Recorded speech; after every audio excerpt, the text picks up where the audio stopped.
আসুন এবার দেখি সর্বশেষ নবী মোহাম্মদ সাল্লাল্লাহু আলাইহি সাল্লামকে নিয়ে হিন্দু ধর্মগ্রন্থে কি কথা লেখা হয়েছে। ভবিষ্য পুরাণায় উল্লেখ আছে 3 নম্বর পর্ব 3 নম্বর খণ্ড 3 অধ্যায় 10 থেকে 27 নম্বর শ্লোক বলা হয়েছে যে এছাড়া তারা আরবের ভূমিকে অপবিত্র করেছে, আর্য ধর্মকে সেখানে খুঁজে পাওয়া যায় না। এখানে কিছু শত্রু ছিল যারা অতীতে পরাজিত হয়েছে, কিন্তু এখন আরো শক্তিশালী শত্রু উপস্থিত হয়েছে। একজন মানুষকে পাঠাবো যার নাম হবে মোহাম্মদ সাল্লাল্লাহু আলাইহি সাল্লাম। তিনি এই শত্রুদের ধ্বংস করবেন আর মানুষকে সুপথে পরিচালিত করবেন। হে ভোজ রাজা, তুমি কখনোই সেখানে যাবে না যেখানে পিশাচদের রাজত্ব। আমি আমার করুণা দিয়ে তোমাদের হৃদয়কে পবিত্র করব। তখন দেবদূতের মতো একজন মানুষ রাজার সামনে আসলেন আর বললেন, হে রাজা, আমাকে এখানে পাঠিয়েছেন ঈশ্বর পরমাত্মা।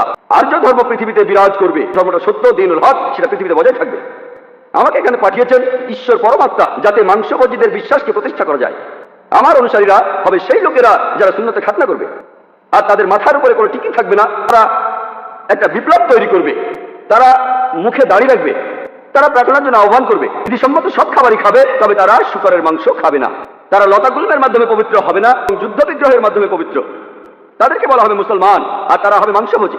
এই ভবিষ্যৎবাণী যে একজন ঋষি আসবেন, আর সেই ঋষির নাম উল্লেখ করা হয়েছে মুহাম্মদ সাল্লাল্লাহু আলাইহি ওয়াসাল্লাম।